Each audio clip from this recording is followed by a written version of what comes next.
The Big Al Podcast with your host, Al Bishop, unfiltered and uncut.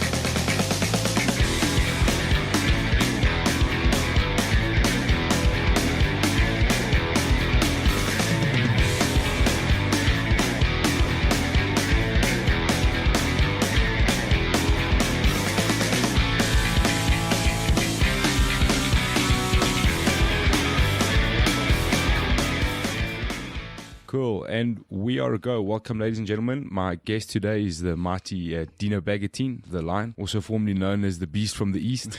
I don't know if we can still call you that, seeing as you're training out of the far north these days. Yeah, I'm Vale through and through. Sure. Born and bred. I still live there. My gym's there. But yeah, traveling to Sunning Hill to train my teammates are all there, so I have to go. Sure, 100%. Dino, just thanks very much for your time. Thanks for coming through and joining us. What I normally do with a lot of the fighters, I think it's a side that doesn't really get covered too much, is the beginning. So your story, basically, how did you get into fighting and where you are now? Well, after school, after I left matric, I went to London. I was 19. Relatively young, fresh off the plane, fresh out of school, Sure. Into the big wide world. I started working jobs there and that. I've always loved to fight. I used to test myself in the pubs a lot. And I got beat up on the tube. Got my ass handed to me by two dudes, and I was like, I'm gonna go learn to fight properly. Yeah, so I got beat up by two guys on the tube, and said to myself, to hell with this, I'm going to go learn to fight properly. I was already following the K1 series on Eurosports in the UK, and I saw the guys with the Muay Thai background were pretty devastating. Obviously, they had aspects of their game taken out, but something I just knew the Thai boxing is what I wanted to do. So I started researching it, and I fell in love with it. The whole art and the Y crew before, and so I put all my energy and effort into that, and it changed me almost immediately. I had this outlet, to get rid of the pent up anger and aggression I was carrying around. Was things I was carrying from when I was a kid, and all of a sudden. So, yeah. Just give me a shout out to his mom there. Yeah. So how's it, mom? So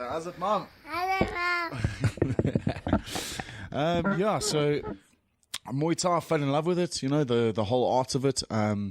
Bloody, violent, Sure. But at the same time there was this Y crew, and it was this beautiful thing. And I started training Thai boxing, and I never looked back after that.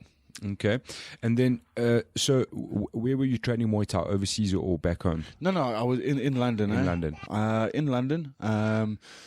Started off just training, and my trainer said to me, my crew said to me, do you want to fight an amateur? And I was like, yeah. So my crew said to me, do you want to have an amateur fight? And I was like, yeah, this is great. I get to fight and not get arrested for it. So had my first amateur fight, I lost. My second amateur fight, I lost. My third one, I lost. And you just kept on coming. Yeah, I just kept on going. I was fighting and not getting locked up, and it was great. I grew, and I lost my first three. I went on undefeated after that as an amateur. As an amateur, I went on undefeated after that, and turned professional. I went on to have 13 pro fights.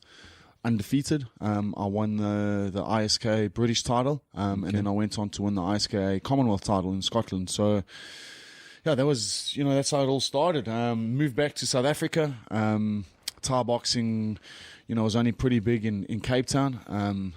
And having lived overseas for 10 years, there was no way my family were going to now let me relocate to Cape Town. And Wade Henderson, a mate of mine from school, I had bumped into him training in Thailand. He was teaching at Jiu-Jitsu at Tiger Muay Thai. And he's get in contact with me when you're back in South Africa. Let's get in touch, and, I'll find you some fights. So Thai boxing was pretty much non-existent. And I went on to start. That's how I got into MMA. Okay. With no jiu-jitsu background at all. So this is quite an interesting one for me. Obviously, ask guys, if I can say from your generation, the first generation of MMA fighters for the country. How did you fought at EFC 1? Yeah. Is that correct? How did that happen? Because if I ask the same question to a guy like Charlie Vaya, he said to me he was basically holding pads somewhere for someone, and then ended up hitting some pads with FFM and Richie Kwan, and that's how he got his contract. So how did your first fight for the EFC come about? Well, I'd fought on the smaller shows down in Durban, the Fight Forces, Fight Club. I fought on a couple more Mornay's shows at CRT. And yeah, Wade said to me, I'm going to a meeting. There's a new organization. Why don't you come with? Wade and I went, and Graham kind of signed us both there for EFC 1 then and there. Okay. Just on a good word, Just really. on a good word. He obviously had known Wade's background, and took Wade's word for it. Got me on the card, and I put in a performance. I think I got a performance bonus that night as well, and I never looked back since. What was a performance bonus at EFC 1? Yes, that was long ago, and I get punched a lot, so I couldn't tell you. But the purse, I think my purse was probably about $4,000 back then, Jeepers. which wasn't a lot, but. Where I was in my life, it was a lot. And, walking out to the FC 1, I was like, this is it, this is the big stage. This is the big stage has arrived. Although I was fighting on cards that were, like down in Durban, Martin was headlining, Dallas was headlining. They were already big cards, but just the production from EFC side at EFC 1, I was like, okay, this is where I need to be. So, would you say, like, from the moment you walked in at EFC 1, you kind of knew that this was the organization that was really going to kick off? Yeah, 100%. And they have over the years now. They've just gone from strength to strength. But I mean, that very first show, I was like mind blown. I was like, this is it. This is MMA is going to happen for me now. Sure. I was still working a job. Yeah, you can. I'm busy talking. You can talk after me, bro. Okay. Let me finish my interview. Okay. So, we're going a bit blank there. Sorry, distracted. No, that's all good. We were just talking about EFC 1 and the realization that this is the big stage, and MMA is now really actually going to happen for you. I was still working. Still working a job. I was working 8-9 hour days, laying laminate floors, living on my mom's couch, and I decided then and there that I'm gonna do this professionally. I'm gonna stop working. My mom freaked. She was like, "Are you mad? My fiance at the time was coming back from the UK. What is wrong with you? You can't do like this. You can't do this full time. Sure. And I did. I went against everything she said, and I started training people.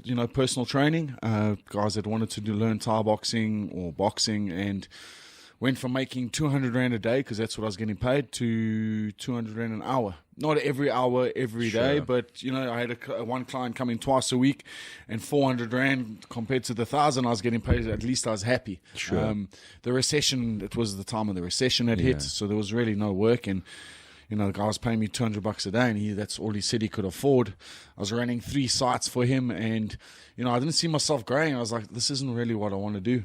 So I took that initial leap of faith and haven't looked back. It's still difficult. 10 years later, 12 years later, it's still difficult. But I love what I do. I get to wake up every morning and train myself. For me, it's all about personal growth. And I'm growing every day. And as long as I'm growing, that's all that matters.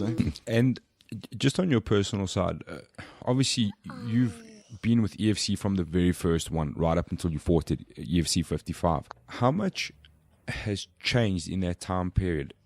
Because you're in such a unique position that you've been with the EFC and MMA South Africa on a whole from the beginning. So how much for you personally has changed? Let's say, for example, in the way you train, in the way you eat, and how much of that has changed? Obviously, I started off fighting at middleweight, so there was no weight cuts in that for me. I knew nothing about a weight cut. My first fight at welterweight was against Adam Speechley. I think I did an 8 kilo cut for that fight. Knew nothing, didn't even know how to cut weight. Got in the sauna and sat in the sauna until I was on weight. They nearly didn't pass me the fight. The doctors wanted to cancel the fight because I was that dehydrated. I didn't rehydrate properly after the fight, and the first clinch, Adam and I clinched, and my arms felt like they had been buried in cement. But yeah, the sports evolved. I would say the guys are now more well-rounded mixed martial artists than we all were back then. Personally, I've put a lot of time and effort into developing my ground game. Everyone's still going to have that that head start on me, but Sure. the more I can narrow that gap, the better it is. I'm always going to love to stand and trade. I think that's why I have so many followers and people enjoy watching my fights, is because that the Lion Bagattin is gonna bring it. He's gonna throw down. He's gonna get up. The day will come when I'll win by submission, and I keep telling my teammates I'm going to get naked in the cage when that day comes. But, I'm sure it will come eventually if I just keep investing into developing that game. But, the sport just has grown, like, on a whole itself has grown, like, massively. The guys, we're athletes now, whereas before we were, just guys doing fighting for the love of it, whereas now Sure. we're proper athletes. We follow diets. We in the gym. Bulking up in the off season. We know how to hydrate properly now. We know how to cut weight properly. And then that all comes down to like who you surround yourself with. Part of the reason I went to FFM was to surround myself with like-minded people, guys that wanted to be there. Other gyms I'd been at, when there were fights, the guys were there, and when you were training for a fight and no one else was there, you couldn't find a sparring partner anyway. FFM, there's 10, 15 guys on the mat daily, and we're all after the same goals, eh? Yeah, that's actually one of the things I wanted to ask you about. Obviously, it's such a strange thing, and me and Richie Kwan touched on it quite briefly, on how people react when fighters leave gyms. They think, I don't know, like the general public think that's like a sin, like a cardinal sin. So you've kind of covered it up there quite nicely, is that you were obviously from the time you started, you were kind of just fighting, I always refer to it as the cage fighters era. You know what I mean? It was, especially in South Africa, like a guy would walk past, like, hey, that guy's a cage fighter. Yeah. And you're like, oh, shit, Whereas now, like you said as well, it's athletes, it's professional athletes, and some of the most hardcore athletes in the world. So how was it? I mean, you've obviously been through a couple of gyms, not a lot, but you've been through a few. Yeah. So FFM obviously being now the pinnacle for you in your career, for that, you said looking for like-minded people. What was it like in the gyms before? And I mean, okay, you said now that you couldn't find sparring partners and stuff like that. So how different are the gyms on that scale to say, what are other gyms like, or, how difficult was it to train before you got to FFM? Yeah, well, I think, just to touch on what you said, people getting upset when guys leave gyms, you're training to basically go to battle with these guys. And you share so much. Sure. And that's what makes it hard. And that's why people get upset, because, you form this bond and this brotherhood. And I think people take it to heart. I'd been at the Smiths for a long time.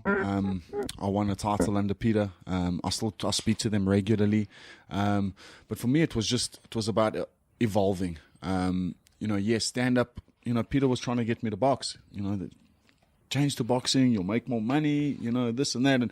But MMA this was my thing. It's what I loved. And doing my stand up with Peter, and then doing my grappling, at Bobby, or my wrestling at Attila, I was all over the place. My conditioning here, my track running there, I was covering so much distance in a fight camp that by the end of the camp I was exhausted, not from the fight, but just from like the traveling. Sure. You know what I'm saying? So it was about consolidating for me, and I couldn't think of a better place to go. Yes, they've, Richie's had how many champions and that, but when I went and actually met with them, Richie and Norm, like, they sold me there and then. This is where I need to be. They, just like the things we spoke about, and where they see the heading, and what Richie told me, where he would see me like bringing back my kicks. He's like, you don't kick anymore. You're a Thai boxer. You don't kick. You still got devastating elbows. You don't elbow enough. They want to bring all of that back, plus make my jiu-jitsu and my wrestling better. And I was kind of sold there and then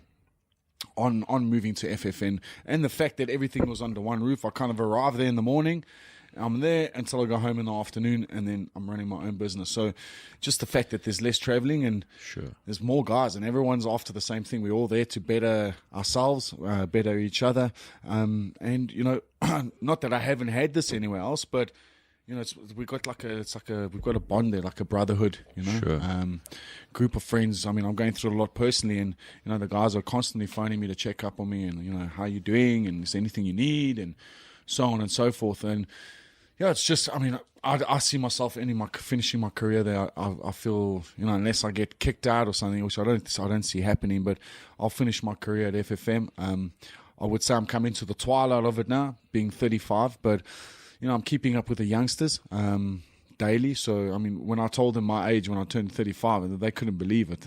Actually, 35, I was like, you know, what does that say? And I'm keeping up with you youngsters, you know. So, yeah, I feel I've got some time left in me, and I'm going to make the most of it. And I feel that at FFM I can grow to, you know, my full potential. 100%.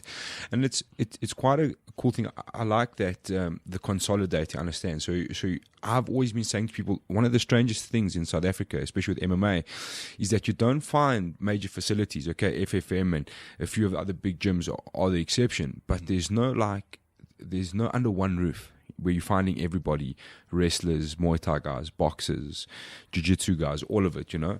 So I think FFM is probably the benchmark or the pinnacle for MMA. I like always to ask the training questions because it's quite an interesting thing for me. How much time do you divide to each discipline, and do you constantly seek out new disciplines? Yeah, well, I mean, you've interviewed Richie. The guy's an absolute mastermind, you know, genius. He's always researching new techniques. You know, he loves the sport, so he's up to date on all the UFCs, you know, Bellators, all of them. You know, he watches it all, so he's constantly evolving. He doesn't want to get stuck in that, you know, that mind frame. You know, he's constantly trying to develop himself. He leads by example. You know, he's a black belt jiu-jitsu. He holds records and stuff in the gym for powerlifting. You know, he leads by example. And I'm not saying that any of my other coaches haven't, but, you know, just that fact that he's on the mat training with you, you know, is enough for us. And yeah, so I mean, he's the one that develops it. You know, so we've been told now that I think twice a week from next year we're going to the South African, going to go train with the guys at Tux, the SA judo guys. You know, so we're bringing that aspect in. You know, our sessions we do, they vary from 3 to 4 sessions a day. Being your stand-up striking mixed with takedowns. Then we got jiu-jitsu at 11:30. Later on after that is our 3:30 wrestling session, which is MMA wrestling based. So, you know, it's 3 sessions. It's a lot. It's a lot of time. It takes a lot of your time. And then you're still trying to fit clients in to make money because, you know, I'm sure it's well documented that, you know, us MMA fighters are putting in just as much as rugby players and footballers and so on. And we're not even earning a fraction of what they're earning. So life as an MMA fighter is difficult. You know, it's cost me my marriage. It's cost me a lot, but, you know, I'm happy. I'm happy doing this. I'm happy doing this sport, and yeah, I'll continue giving and until I've got nothing left to give, I suppose. Sure. How then do you find the time to still? You've opened your own gym. That's quite a recent thing, eh? It hasn't been going for too long. Yeah, I think it was off the back of my sponsor dropping me. So I took the last of my cash and pumped it into my own little setup in the complex I was living in. They got a communal gym. I bought some second-hand mats. I got some new bags. My mate bought me steel from work. We put some frames up. But yeah, so, I mean, to find time, yes, I could be making good money if I was in the gym, but, you know, clients on the hour, every hour, and I wasn't training myself. But, you know, I'm still active, so I need to. I feel that now that I've been training the way I've trained, I can't go and fight on a half-assed training camp. You know, sure. I've realized what I've got to put in, and I can't put in anything less because otherwise I might as well just retire. So, I will focus on my business when I retire. I enjoy training people. I get a lot of joy out of training kids and, just seeing personal growth in people. But yeah, it's hard. And how do I make time? Early mornings, late evenings. And then I'm still trying to throw some clients in between at Fight Fit. So, everyone sees us on TV. Oh, cage fighters. Wow, what a cool day. I want to do that sport, and I'm telling kids like, no. Do the sport. Yes, love the sport, but you got to have a backup plan. Unfortunately, the sponsorship and the salary side of it isn't what it's all made out to be. I can't get my head around it. I mean, we're fighting on TV, rugby players on TV. We in the limelight, they in the limelight. So, I think it's all this will change when finally a big corporate gets involved. Like your. For example, Investec, for example, or, someone big, someone on that magnitude gets involved. I think the sport will change financially. The sport's growing. The athletes are growing already. We've like you said earlier, we're no longer cage fighters. We're Sure. mixed martial artists now. So, do you think, like, obviously, just before the last EFC card, they announced Adidas as a partner. Now, obviously, if you look at UFC, when they did the whole Reebok deal, it's like become the Reebok Gate saga now. Do you think that the powers that be at EFC are just kind of trying to mimic what's happening, or do you think that perhaps Adidas is the first step into the next generation, like you mentioned, a big corporate? Yeah, well, I personally think that EFC are getting guys on board who want to be on board. If they bring in financial backing, it's what they need. And they need the financial backing. Otherwise, they're just going to be hemorrhaging money out their backsides. So, anyone who comes on board, so maybe it's just happened to be an Adidas, and it looks like they're mimicking the UFC. But if they are trying to mimic the UFC, I mean, it's a great platform to work off. But I wouldn't say they're necessarily trying to follow them in every aspect. They would be way off if that were the case. And then just to touch on the sponsors, obviously you mentioned you were dropped by a sponsor. How much reliability is there for fighters on sponsors? And this, for me, I see two parts to sponsors. So there's the sponsors who are sponsoring you supplements and whatever else it may be, like products. At the end of the day, you become a marketing tool for them because they're just giving you products so people see you using their products. Yes. Okay, which doesn't pay the bills. But obviously it helps. Everything will help eventually at some stage. Yeah. So how many sponsors are just trying to be product pushers, and how many sponsors are actually financially getting involved? Yeah, well, a lot of the guys are doing the product sponsors. Me personally, I've been around a long time. You want to sponsor me product? No, thank you. Yeah, Sure. I'm with you, man. Yeah, 100%. it's my son doesn't eat protein shakes. He doesn't eat t-shirts. Sure. The t-shirts they're sponsoring me are too big for him, anyways. So everyone's like, "Oh, but you're kind of cutting yourself short." No, well, am I really? Because if you want to back me, back me where it matters. Like, yes, your shakes are going to help me when I'm in camp, but when I'm not in camp, I'm not really using the products. So if you're gonna if you want to ride the crest for the fight, then you want to pay. You got to pay. I've been around a long time. I've got a big following. And if you want to piggy bank off that, it's not going to be free. I haven't got punched in the face. And bled for nothing. Sure. So, and it's a big thing. Like, we'll give you product. It's like, guys, don't need product. I need money. No, 100%, and it's such a strange thing, and I've had a few conversations about it, and for me, obviously, sponsors always play a massive role, and at the end of the day, there's a lot of sponsors that are carrying the sport and they're really helping the sport. Yeah. There's a lot of fly-by-night sponsors who have no clue what they're doing. I run my own business, and it's in the food and beverage industry. To get sponsors from the EFC to come to my store, for me, I'm not asking for free product. I'm going to sell your product.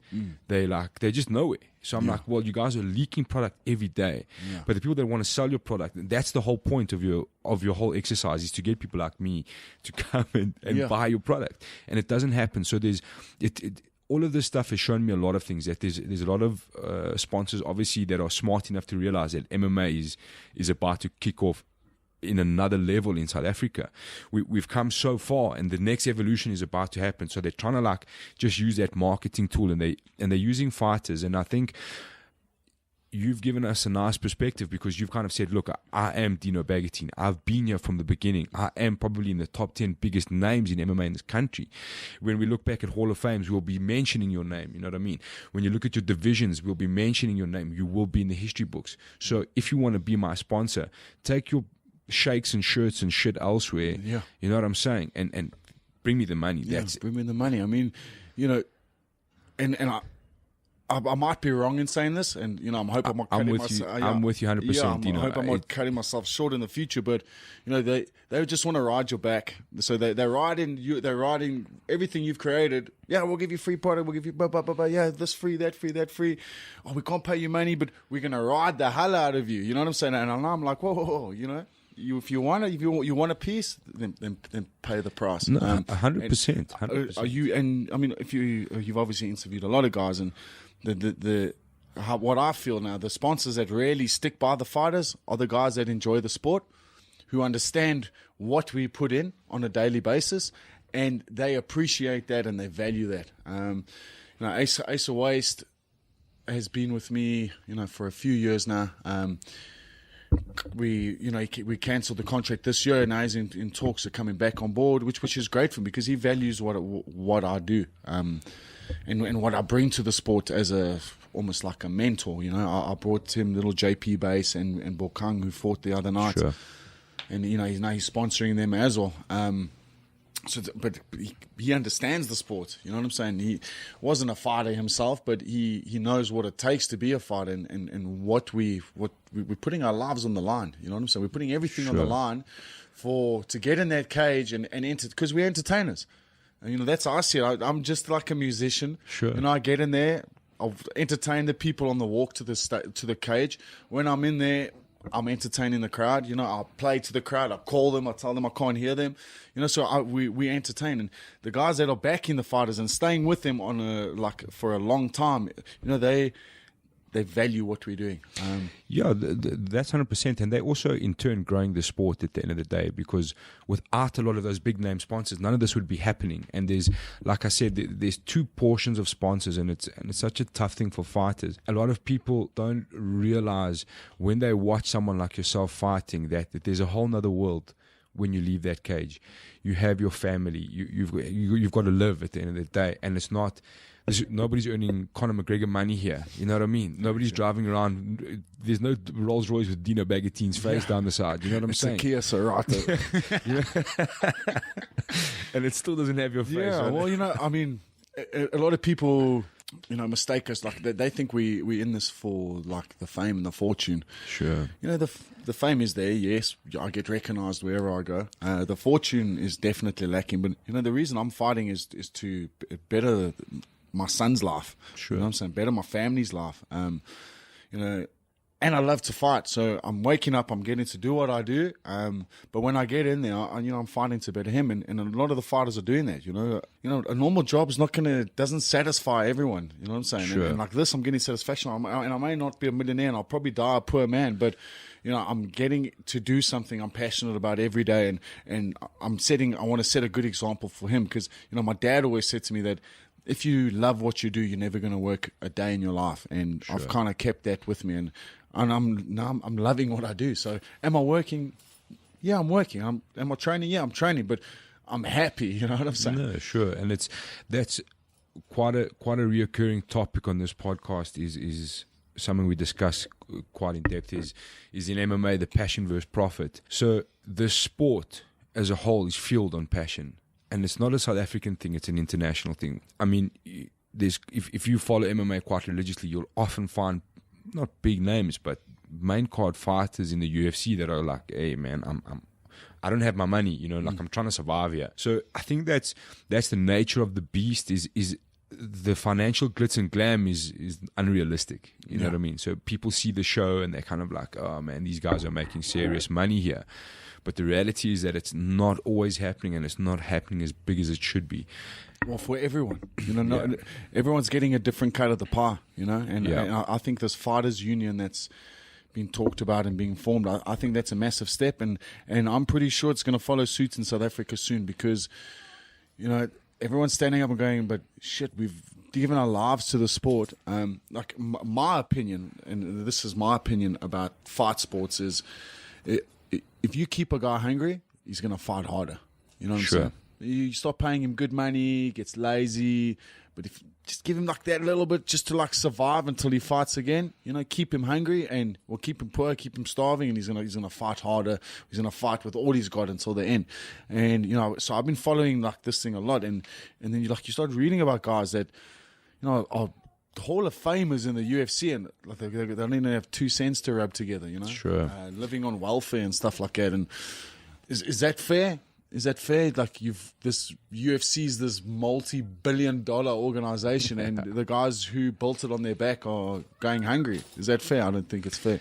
Yeah, it's such a hot topic at the moment. It's obviously all of this is coming to light because I think let's put it into a local perspective. A guy like yourself is in the position now where you've watched the entire sport grow and you've been part of that growth. Yeah. You know what I mean? If it wasn't for guys like you, we wouldn't be where we are now.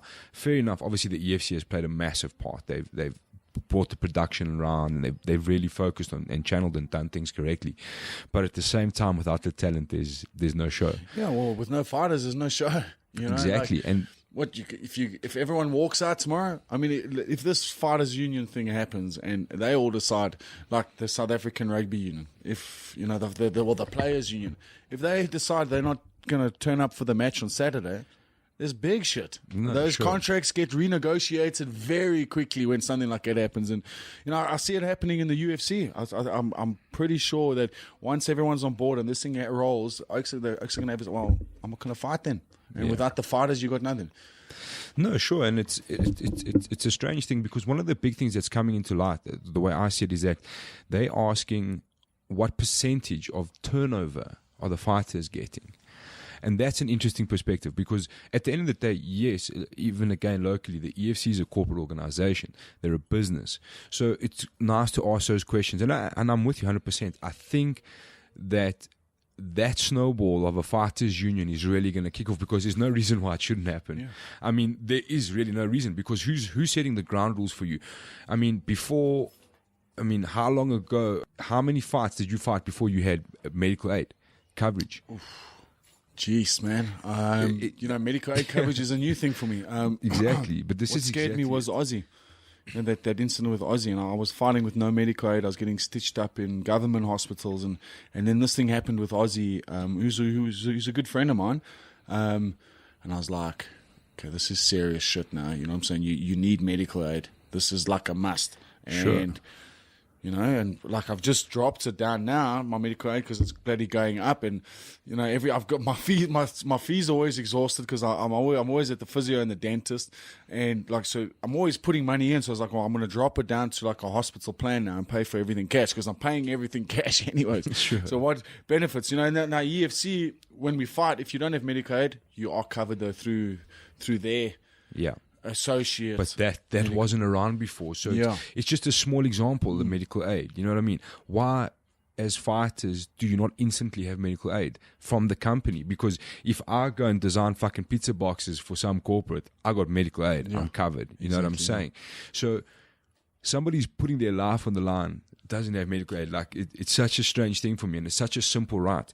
Well, obviously now again, so the previous generation of MMA have all finished fighting and kind of looking around at each other like, what do we do now? You know what I mean? And I think that's obviously been short-sightedness of the development of the sport and how fast things were really going to happen. So it kind of escalated and jumped and moved to the next level. And now you've got this generation of fighters that are kind of sitting around like, fuck, I can't fight anymore. I didn't get an education while I was fighting when I should have maybe. I don't have a backup plan and I don't understand business. So what am I going to do? You look at like Chuck Liddell now, he's just been fired from the UFC, and he's also kind of looking around like, okay, well, now what? Yeah. You know, obviously there's always going to be something that's going to come along, but it's through like the way I see it, through grit and determination, because that's what fighters have. That's we fight back. Exactly. You're not gonna you're gonna put us in a corner and we're gonna come out swinging, and that's probably why that's, what just happened with Chuck. I don't know if he's going to fight. Is he going to fight? I don't know if he's fighting. Or is he just going to be an ambassador or something? Yeah, I think him and Randy Couture are just kind of like ambassadors. I don't know. Yeah. I can't imagine them fighting, to be honest. I don't know. They might have heart attack risk there or something. Well, Dan Hendo is still going, and I think Chuck's a bit younger than him. So I'd love to see Chuck fight again. I mean, he was one of my favorites. I think the world would love to see that. I'm paying for that shit, that's for sure. The Iceman and Take those my two money. bombs. But yeah, the sport is growing, and going back to your question, when did I get Medicaid? Like, I couldn't even tell you, but I fought for a long time with Medicaid. Sure. And I look back now at like the things that have happened with Buto and Ozzy, and like that could have been me, Sure. And like who's going to look after my family if that happens? Like, yes, there'll be support and in the beginning, but when he goes to university, like that support's going to be long gone. I'll be forgotten by the time he goes to university. So it's like, it's a big thing, and it worries the hell out of me. I mean, it's part of the reason why I'm getting my act together and seeing what other business ventures I can get involved in. Like launching our brand, Veil. Just a quick one there, Dino, on the Veil. How upset were you on a scale of 1 to 10 when they changed the area code for Edenvale? Yeah, it sucked. But anyone... Do you have the 1610 tattoo is what I want to know. Yeah, that's a private one. Look, it's anyone that's from Edenvale will know that the area code will always be 1610. Hopefully when the DA takes over, they will change it back to 1610. But anyone from the Vale knows that 1610, or in Roman numerals XV1X, they all know that's the Vale. And there's not just me, there's loads of dudes with the 1610 tattoo. It is a bit awkward now. Yeah, it's a bit weird, but we all know what it's there and what it means. And I think that the support we've had actually is like phenomenal. Sure. Our hats, we've done two runs of hats. They're all sold. We got some shirts coming soon. So, and like, I'm not making big money off it. Like, neither, all the three partners, whatever we're making, we're putting back in, because we just want to grow it and people to identify it. And people are so loyal and like loyal to the Veil that they're loving it. So, like, we're giving them identity now. Like, everyone spoke, 1610, the Veil, this, that. Now we actually give, here we go. Here's hats now. You got a hat to represent. You don't have to just put the tattoo on your knuckles. You can actually just wear a hat. Yeah, you can wear the hat. The hat's not going to change area codes for sure. Yeah, that's cool, man. And I think that there's not enough guys really doing that. And I suppose at your stage of career, the guys are kind of like, okay, look, let's maybe start to look at new things, because this show is going to end at the end of the day. Yeah. So, it's always nice to see, and I think it's nice for younger fighters looking up at you to say, look, there is light at the end of the tunnel. You've just got to do it correctly, and you've got to be smart. Yeah, and you've got to be careful who you do business with. I have been burnt this year. I'm not going to call out people and shit like that, but guys burn you. They see you as a stepping stone to get their foot into the door at EFC. That's what I was saying about the sponsors. So we'll step on you. Not so much sponsors, partners, so-called friends. But then we're going to step on you to get what we need, and then we're going to hold you accountable. Oh, but you haven't done this, you haven't done this. Sure. To make it look like you're not pulling your weight, but in the meantime, like, I've got your foot in the bloody door. Like, that should be worth its weight in gold. You know what I'm saying? So, for the youngsters out there, I mean, people have to learn this by themselves, but, just be careful. Like, you can't just trust anyone. Yeah. Like, no one really gives a damn about the fighter other than the fighter and his family. You know what I'm saying? Sure. And like, his friends and, like, the hardcores. You know what I'm saying? But everyone's they're just going to step you to get to where they need it. And that's life. It's not just the fight game, you know? So if you could go back, would you consider, obviously, while you were fighting, to maybe pay attention a little bit more to studying like business acumen and stuff like that, or would you just go back and do it exactly the same way? What ifs, bro? That's I believe you can't live life like that. Absolutely. Like, what if I did this? What if I did that? Can you imagine if I studied? If I did that? First of all, I hated studying. Yeah. Okay, so I went. Me too, my mom was like, "You want to go? I don't really have money to send you to university, but if you want to go, we can make a plan." I was like, "Nah, I don't want to study." So, okay, we'll go get a job. So I left school and went and got a job. Lost that job. They paid me out, and I used that money and I went to London. But it's been life lessons the whole time. Getting into fighting, it was always going to happen. I was. Who? You tell me. Who's the lion? Dino the lion, yes. Yeah. Would I go back and do it all again? No.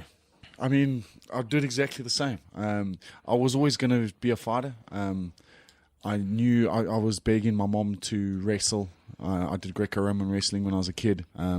All I wanted to do was box, and she didn't want me. She didn't want that life for me. She didn't want me to be punchy by the time I was 35 or have cauliflower ears. And now I'm 35 and I got both of them. So, I was always drawn to that. So, if I could change anything, I would go back and I would get into it a lot sooner. I love the sport, man. I love the competitiveness. I love the training, like the hard training. Like, yes, some days to get out of bed, oh, God, I got to do this again, And the fight's still only 4 weeks away. Yeah. Don't worry, Dino. Some people are like that. I'm going to look back. I'm going to look back and, it's not going to be things you hate. There's going to be things you miss. Friends have said to me, shit, dude, 2 losses. You've never lost 2 in a row. Maybe just retire. For what? Yeah. This is MMA. It's not boxing. Like boxing, a guy loses, he's done. He's a bum, And then you look at Manny Pacquiao coming back after everyone said he's done and like winning fights. MMA, the margin for error is even less than boxing, and there's got to be a loser at the end of the day. Yeah. That's why guys aren't measured on their win-lose record. You know what I'm saying? It's like, how many fights do you have? 17 fights? That's a lot of fights. Yeah, you know what I'm saying? I like to look at that. I'm a big fan of fighters' stats. I always like to, because even if you find like, okay, this guy gets announced as a professional, he's making his debut, you don't know him, and you go and check his stats, I find it tells a big story. So like people are saying to you, oh, you've lost 2 on the trot. I mean, it happens. Yeah. At the same time, is like, again, for sponsors as well, is to look at your stats. The finish rate is what I'm after. That's what I want to see. Yeah. You know what I'm saying? Forget the losses. Losses happen. There's so many factors in fighting. There's adrenaline dumps. There's personal stuff going through your mind. There's maybe you've carried an injury through camp. There's so much stuff that can happen on a night. So I like to look at that. And I think at the end of the day, you get MMA fans and you get keyboard warriors that are scrutinizing. And if you just point everybody towards the finish rate, and I think that's what everybody's after in MMA at the end of the day, you know what I mean? Like your casual spectators want to see knockouts. Yeah. They want to see good, like hardcore submissions. They want to see TKO victories. So just that's where the attention needs to be paid. If that starts changing and all of a sudden we're seeing you struggle through to a split decision week after week, then you're kind of like, okay, Dino, maybe it's time to start, because you're not the same fighter you were, but I think you still are, and I think inside you still feel you still are. So 100%. And I'll know when it's like, 2 in a loss, you never lost 2 in a row. Maybe just retire. For what? I've still got this burning desire to fight and to be the best I can be. And I'll know when it's time. I'll know when my body starts slowing down. And like, yes, I'm slowing down. I can feel it. I'm not as nimble as I used to be. But I've watched my body. In the time I've been at FFM, and I've seen the change, like physically in my body. And I mean, just that alone, like, is enough to keep going. Keeping up with guys like not maybe half my age, because that'll be really young, but like, the youngsters, like Boyd Allen and DeMart. And I mean, DeMart is younger than me, and this last camp, we were in camp together. And I learned so much from a guy younger than me. You know what I'm saying? Like, he is probably one of the hardest working guys in the sport. And, I didn't know how hard he worked until I was in camp with him. And, he's always doing something extra. And, he was pulling me, come, let's do that. Let's do this. Let's do that. Like, so learning from someone younger than me. So, until I've reached the point where I don't want to learn anymore and there's no burning desire to get up and to fight, then it'll be time. But like right now, this fire is burning strong. So. No, that's cool, man. Keep it going. Yeah. Okay. On the fight side, we spoke briefly off air. You were discussing a couple of things. Obviously now there's 2 losses, hard losses, good fighters, and that's also my thing. It shows an evolution of the sport as well. The competition is getting tighter. Yeah. There's no out and out favorite anymore. There's not like, okay, your fight against Pritchard. No one was like kind of, well, I don't know, maybe they were, but you kind of said, you're like, this is a great fight. It can go either way. You know what I mean? So we're getting a lot more fights like that in the EFC. So I don't think loss is a personal reflection. It's a reflection of the growth. Yeah. You know what I mean? 100%. So what's on the horizon for you? Firstly, you mentioned lightweight. Yeah, look, I'm toying with the idea. Martin just fought at lightweight. So it's kind of motivated me. I was always scared of that cut. I hate cutting weight. That's why I actually walk around at like 82 and diet through, and I literally cut a kilo or two on weigh-in day. Martin getting there has given me like a bit of hope. I've always been a small welterweight, or skinny welterweight, or whatever you want to call it. But I've always fought guys bigger than me, and I feel maybe going down to lightweight, I can turn that table a little bit and bring a little bit more hitting power. So I'm just toying with the idea. Our first fight next year will be at welterweight. I haven't discussed it fully with Richie. I've said to him I'm toying with the idea, and with Rory, our cutting. Yeah, Rory Diesel. Yeah, our nutritionist. So but we got to do a test cut for that. So see how I react. Am I going to be weak? How much is it going to take out of me? Being 35, obviously it's not good for the organs and that. But Martin getting there has given me like a bit of hope. Well, maybe I should give it a go. Maybe, because it would be nice to be the bigger guy for a change. You know what I'm saying? And I mean, it's a fight game. There's big guys, there's small guys. That's how I got my fight name. The Lion was my trainer in the UK. Because I was fighting as a cruiserweight Thai boxing, and my opponents were all these physically massive compared to me, and like I was never intimidated. I never backed down, and that's why he called me the Lion. So it'll be nice to be big for a change, Sure. And I think I'd have like a massive reach advantage, and just be maybe a little bit stronger, Okay. So I'm toying with the idea. It's not set in stone, but obviously I'll talk to Richie more about it in the new year when we're all back in the gym.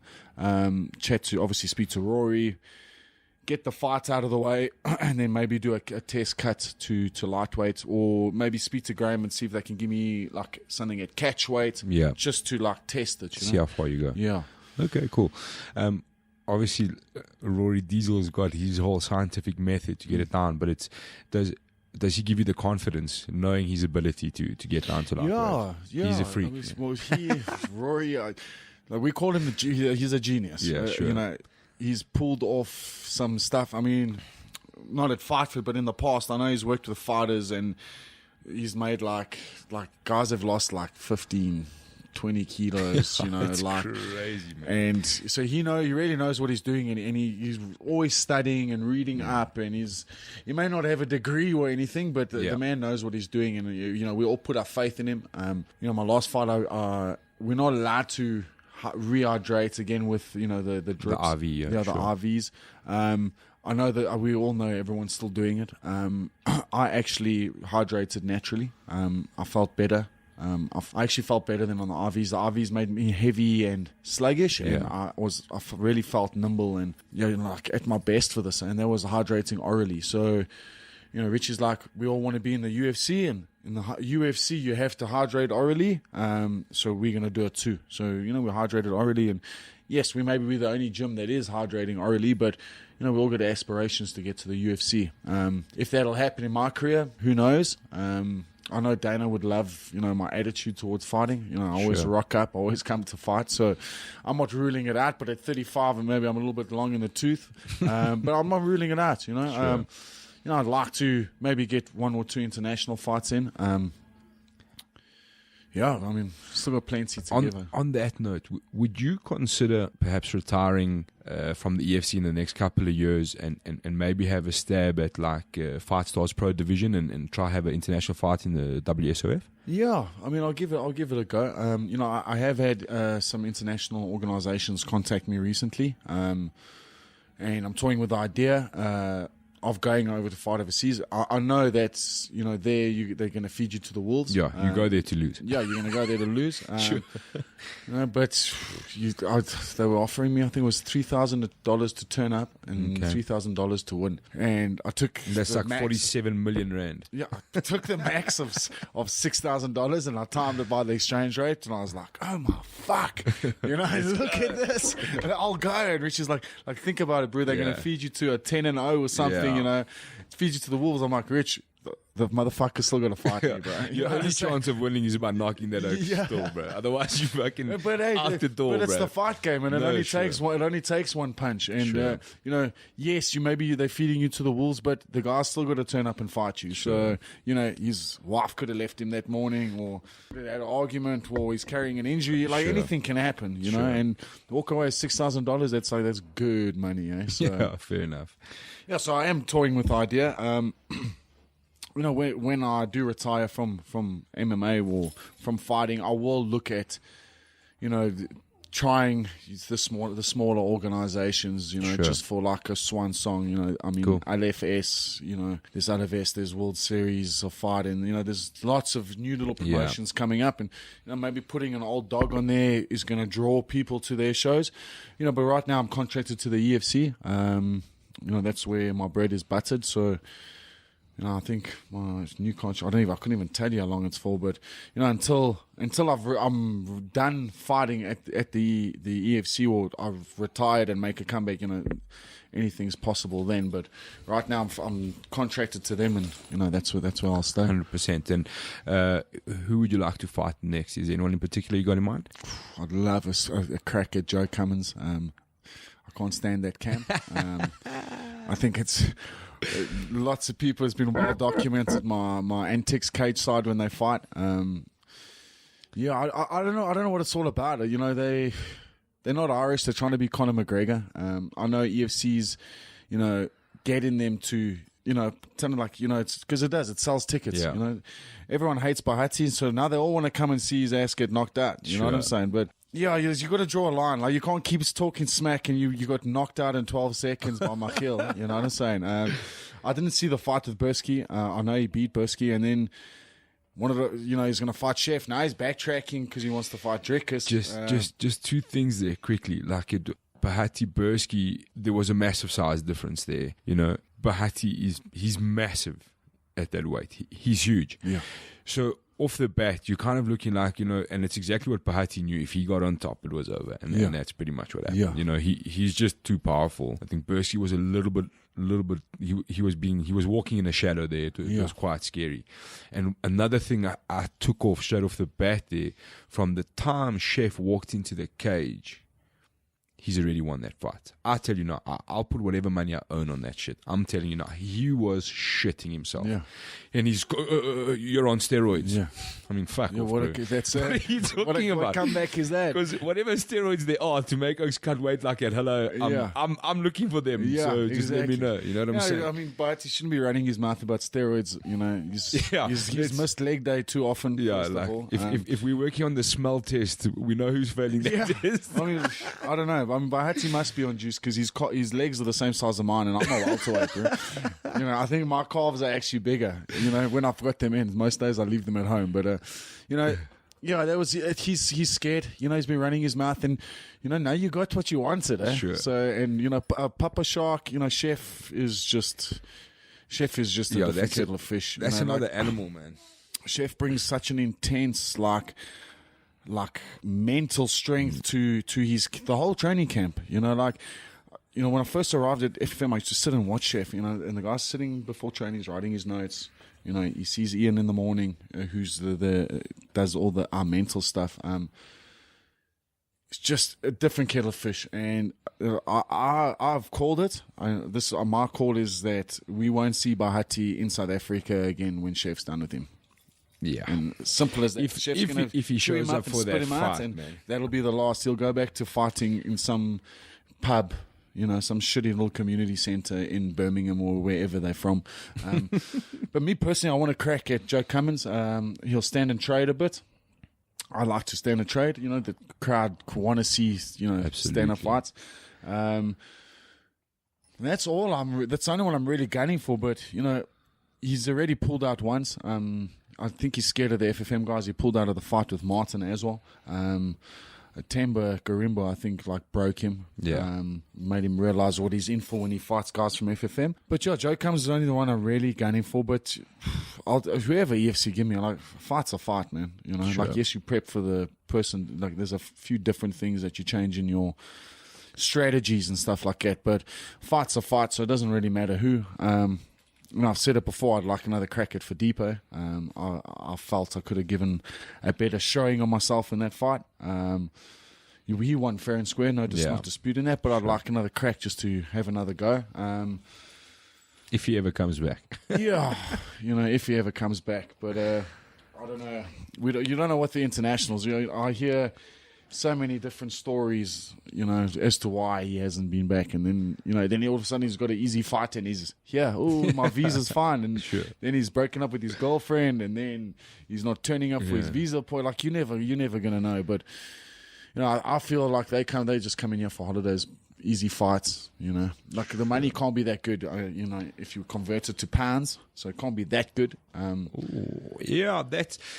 This is something I don't know. I've been holding this question to one day get Graham on this couch and sort of put it to him. I don't know. It's a personal thing, and I honestly feel like the EFC is really like. The minute they've got a handful of international fighters here, it's like they're the boys now, you know what I mean, and the girls or whatever. Like, it's quite a strange. I understand why they do it, 100%. I understand because it's not even that. If you think about it from a business side, Dave Mazzani's in Extreme Couture overseas, running around with an EFC belt. People are asking about where the belt comes from. Where are you a champion? So it makes international exposure. I understand 100%, but it's getting to the point for me where it's like they backing, they hoping for the internationals to win. They want them to win. That's the way I see it. I don't know. I'm not saying that that's true. That's the way I see it. No, it's 100%. Because everything that comes with it, they get that international exposure. Exactly. Dave Mazzani gets put up in the Red Pepper Club. Exactly. Joe Soap gets put up in the Holiday Inn at the airport.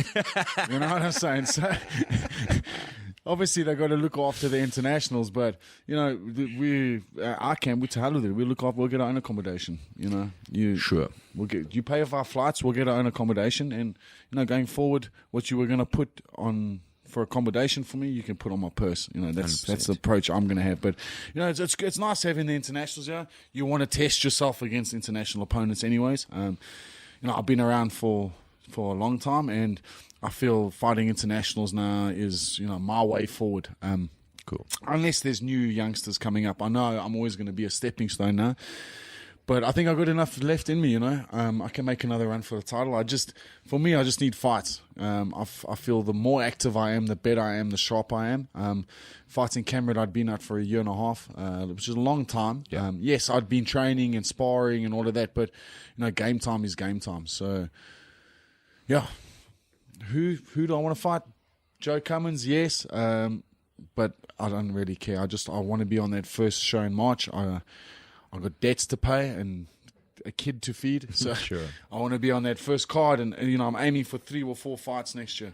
Even if I need to take a pay cut to get 4 fights, you know what I'm saying? Sure. So, look, the spectators aren't going to complain as well. Yeah, well, I love it. I love hearing that. Sure, no, but when I'm negotiating, you haven't fought in a year and a half. You're not relevant, and I'm like, not relevant in whose eyes? Yeah, exactly. Because I get people messaging me all the time. We love, unlucky for the loss. When are you fighting again? We love it when you fight. No, for sure. There's nobody can sit in this room and say to me that if you're on the card, they're not watching that fight. It doesn't matter where on the card you are, they're going to watch that fight. That's the reality of the situation. You know what I'm saying? You have built your own brand in that sense. We know what to expect. Yeah. You know what I'm saying? Well, and there's nobody that can doubt that. There's nobody. I'm glad, because that's what I set out to do. I may not be at 12-0, 2-division champion like Demont, but they sure as hell know that when I'm on the card that I'm gonna bring it, and I believe I can make another. I'm not too old. I can make another run for the title. Like Michael, after I beat him, he went on lost 3 fights in a row. We haven't seen him for a while, and then comes back and destroys Bagattin, and smokes him. Yeah, I'd like to, everyone's like, that fight with Michael is probably the greatest fight you've ever had. And inside, I'm thinking I still got more of that in me. You know what I'm saying? That can't be the last great fight I've got left. I've got more. I've got much more to give. Yeah. And then that's what keeps me going. As people come, we love that fight. I've got one of my clients, Darren. All he wants is Dino Bagattin, Michiel Opperman 3. The trilogy. Yeah, the trilogy. Let's do it, like, you got to finish it. You both on a win. You know what I'm saying? You got to do the trilogy. I was like, hey, speak to Graham. But Michiel's a big boy, eh? Yeah. Yo, I remember seeing, like, when I was looking at him across the cage, I was like, it's like he's a mountain. Yeah, he's going to fight light heavyweight now. Yeah, so see, that just shows you. It just shows you. Nah, I don't think he'll come back to welterweight after that. So thank goodness. You guys are funny like that. Like I think you and Michiel are a good example of like a different kind of body composition for fighting. Because you look at Michiel and you're like, you think light heavyweight and you're like, does he make it there? But then you like really take a look and you're like, he's a big boy. You know what I mean? You guys carry mass. Like it's. Like for me, if I look at you, not so much me, but him. Yeah. Jeez, I mean, I remember like standing across and with the title fight was just about to kick off, and I was looking at this like going, "Oh shit!" Like, don't let him catch you. Like, stick and move, boys, stick and move. Because if he gets hold of you, it's going to be a long night. And like everything, went according to plan that night, and went down as we got fight of the year, and it'll probably be in the Hall of Fame, that fight. It was a great fight. 5 rounds of us beating the snot out of each other, and it was back and forth. It wasn't like a one-sided 5-round hiding. It was like back and forth, and then he rocked me, and then I was on top, and I just feel like I got lots of that still left in me, but I don't think there'll be a trilogy there, to be honest. Not if he's going to light heavyweight and I'm going to lightweight. Yeah, you can kind of meet halfway maybe along the line. A little swan song for both of you. 45 years old. Yeah, but I mean, me wanting to drop to lightweight at 35, just shows you like what I'm putting in. I'm still looking after myself. Sure. I'm not putting on massive amounts of weight after the fights. Like, I love my beer. But, I'm still training, Sure. Okay, I've got a lot going on at the moment, so I haven't been at HQ, training with the team, but, I'm doing my lifting and that on my own, so I am still training. I'm still, like, running and, keeping active, which I haven't done in the past, like, I'd finish a fight and take, like, 3 months off until the next fight was signed, Sure. So whereas now, and this is all credit to Richie, is like, you don't evolve like that. If you want to evolve and get better, you got to stay training and you got to stay active, and the man's a genius. So him and Chef, like, I couldn't be more happier. Sure. Honestly, they've done so much for me, like personally and for the sport, that like I'll finish my career off there. Yeah, and maybe even help out with that. Like I like getting involved with the amateurs and sure, always helping them with their striking and that, because I feel like I've got lots to offer there. Definitely. Yeah, so I'll end my career at FFM. But cool. We're still long from ending it. Yeah, so everyone just take a breath and relax. Yeah, relax. I'm going nowhere. Okay, cool. Dino, so just let's just wrap it up. Give you an opportunity just to, obviously, you've got your own gym. So how can people get in touch with you with regards to that? All the social media platforms. I'm in the process I'm trying to get everything under the same name. My Twitter handle, I've made it Hands of Stone. I don't know for what reason, but you can get me on Twitter. You can find me on Facebook, Dino Bagattin. You can find my Facebook page, Dino the Lion Bagattin. Instagram, I'm the Lion 1610. Yeah, you can get hold of me on social media. You're going to have to change it to 1609. Never. 1610's got a better ring to it. But get hold of me on social media. January's coming, so people everyone's going to have New Year's resolutions. So the sooner they start it, the better. I will be running like New Year specials and stuff like that.